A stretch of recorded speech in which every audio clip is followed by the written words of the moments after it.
Hello everyone. आज के आपके कुछ इंपॉर्टेंट करंट अफेयर्स के टॉपिक जो मैं यहाँ पर आपको बताने जा रही हूँ वो एग्जाम्स के लिए काफ़ी ज़्यादा इम्पॉर्टेंट हैं। तो सबसे पहला आपका इम्पॉर्टेंट क्वेश्चन बनेगा, ठीक है, जिस तरह से कि आप लोगों को पता है कि बजट हमारा अभी जो है प्रपोज्ड हुआ है, ठीक है, बजट। अब बजट में कुछ इंपॉर्टेंट क्वेश्चंस क्या क्या बनते हैं आपके। तो सबसे पहला आपका बजट का इंपॉर्टेंट क्वेश्चन बनता है, ये मैं पूरा बजट के बारे में नहीं बता रही आपको, कुछ वन अंडरलाइन क्वेश्चंस के लिए इंपॉर्टेंट बनते हैं ये वाले क्वेश्चन।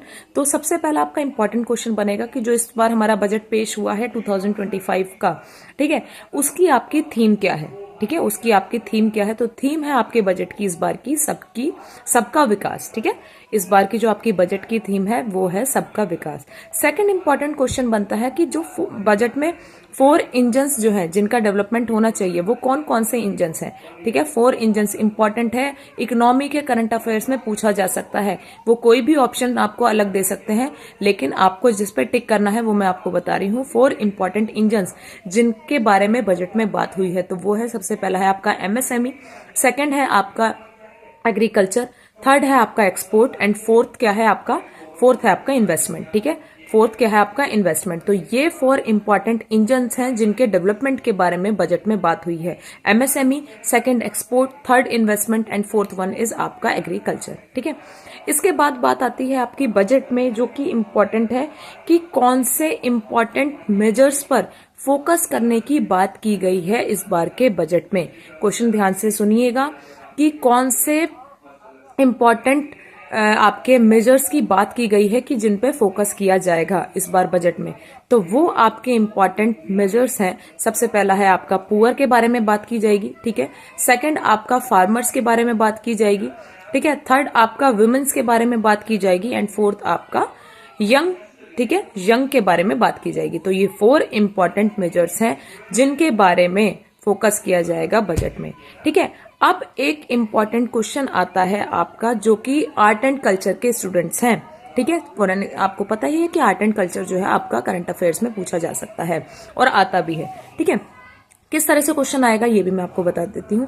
जिस तरह से आप लोगों को पता है फाइनेंस मिनिस्टर ने, निर्मला सीतारमण जी जो है हमारी, जिन्होंने बजट पेश किया है, ठीक है, उन्होंने जो साड़ी पहनी थी, क्वेश्चन पूछा जाएगा जो उनकी साड़ी थी उस पे मधुबनी पेंटिंग का एक वर्क था, मधुबनी पेंटिंग का उस पर वर्क था, ठीक है। अब क्वेश्चन पूछा जाएगा मधुबनी पेंटिंग जो है किस स्टेट को रिप्रेजेंट करती है, किस स्टेट से ये आर्ट आती है आपकी। तो बिहार, ठीक है, बिहार से ये वाली आपकी आर्ट आती है। इस बार जो बजट आपका पेश हुआ है तो जो साड़ी निर्मला सीतारमण ने जो पहनी हुई थी उस पर मधुबनी पेंटिंग आपकी बनी हुई थी जो कि बिहार की पेंटिंग है, इंपॉर्टेंट आर्ट है, ठीक है। और ये वाली साड़ी आपकी किसने डिजाइन की थी, एक आपकी पद्मश्री अवार्डी हैं, ठीक है, उनका नाम क्या है, आपकी दुलारी देवी, ठीक है, दुलारी देवी ने ये आपके डिजाइन की थी साड़ी।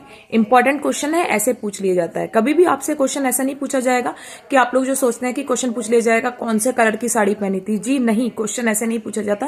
क्वेश्चन ऐसे पूछा जाता है कि जो साड़ी पहनी थी वो कौन सी आर्ट को रिप्रेजेंट कर रही है। तो बिहार की है मधुबनी पेंटिंग, ठीक है। फॉर एन एग्जाम्पल आपका क्वेश्चन इस तरह से भी पूछा जाता है जैसे कि 2021 में जो साड़ी पहनी थी, ठीक है, पोचमपल्ली सिल्क जो साड़ी पहनी थी वो कौन सी स्टेट को रिप्रेजेंट करती है। तो तेलंगाना, हैदराबाद की स्टेट को आपकी रिप्रेजेंट करती है। सेकंड आता है आपका 2022 में जो आपकी साड़ी पहनी थी, that is Bomkai silk sari थी, ठीक है। बोमकाई सिल्क ये कौन सी आर्ट है, कहां से रिप्रेजेंट करती है, तो ये करती है आपकी उड़ीसा से रिप्रेजेंट, ठीक है, उड़ीसा को आपका रिप्रेजेंट करती है ये साड़ी, ठीक है। इसी तरह से आपके क्वेश्चंस बनते हैं आर्ट एंड कल्चर के, ठीक है। तो ये आपके बजट के इंपॉर्टेंट क्वेश्चंस थे। अब सेकंड आता है आपका, जिस तरह से कि आप लोगों को पता है कि अभी 2 फरवरी को हमने वर्ल्ड वेटलैंड डे अपना सेलिब्रेट किया है, तो उसमें कुछ आपके चेंजेस हुए हैं, ठीक है। तो सबसे पहला क्वेश्चन बनेगा आपका वर्ल्ड वेटलैंड डे जो हमने सेलिब्रेट किया है 2025 में, उसकी थीम क्या है। तो थीम है वर्ल्ड वेटलैंड डे की इस बार की 2025 की आपकी कि protecting wetland for our common future, ठीक है।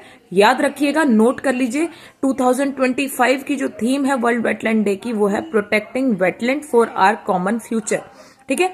सेकंड आपका इंपॉर्टेंट क्वेश्चन बनता है कि टोटल रामसर साइट्स आपकी कितनी हैं, ठीक है। अभी अपग्रेडेशन हुआ है, एज यू नो दैट मैंने आप लोगों को बताया था कि अभी 85 आपकी रामसर साइट्स है, लेकिन अभी 2 फरवरी को जो अपग्रेडेशन हुआ है तो वो ये हुआ है कि आपकी 4 नई साइट्स मिली हैं रामसर साइट्स, जिसमें जो कि आपका नंबर हो चुका है टोटल रामसर साइट्स का 89, ठीक है। तो आपसे क्वेश्चन पूछे as for February total Ramsar site is 89, जिसमें 4 आपकी न्यू एड ऑन हुई है और 2 जो नई रामसर साइट हैं, 2 रामसर साइट्स जो है आपकी पहली बार स्टेट्स को मिली है। वो कौन सी स्टेट है देखिए, एक आपकी सिक्किम को मिली है, ठीक है। सेकंड आपकी फर्स्ट रामसर साइट जो मिली है वो सिक्किम को मिली है।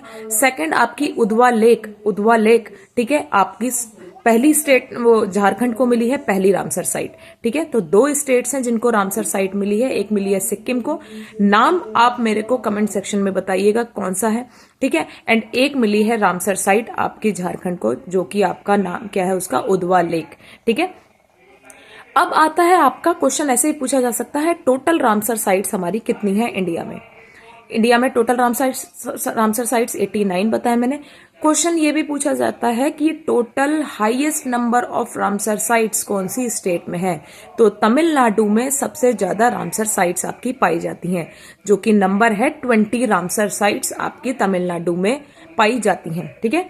20 रामसर साइट्स आपकी कहां पर पाई जाती हैं, तमिलनाडु में। Highest number of Ramsar sites in which states, तो वो आपका आंसर है तमिलनाडु, ठीक है। और जो भी एड ऑन हुई है जिसमें 2 आपकी तमिलनाडु में एड हुई हैं, ठीक है। पहले 18 थी, अब 2 मिलाकर 20 हो चुकी हैं, ठीक है। और 2 जो है आपकी पहली बार स्टेट को मिली है, वो कौन सी स्टेट है, एक मिली है सिक्किम को, एक मिली है आपकी झारखंड को। तो झारखंड वाली का नाम क्या है, उधवा लेक, ठीक है। सेकंड आप मुझे सिक्किम की जो रामसर साइट है उसका नाम मेरे को आप लोग बताइएगा, ठीक है। अब आता है आपका एक इंपॉर्टेंट क्वेश्चन रामसर साइट से रिलेटेड कि सबसे छोटी रामसर साइट आपकी अगर पूछा जाए तो कौन सी है, ये भी आप मेरे को कमेंट सेक्शन में बताइएगा, मैंने आपको इंपॉर्टेंट क्वेश्चंस में बताया है, ठीक है। उसके बाद आपका इंपॉर्टेंट एक और क्वेश्चन आता है कि जिस तरह से आप लोग जानते हैं वर्ल्ड वेटलैंड डे हमारा क्या कहते हैं 2 फरवरी को तो आता है, तो इस टाइम हमारा रामसर कन्वेंशन जो है साइन हुआ था।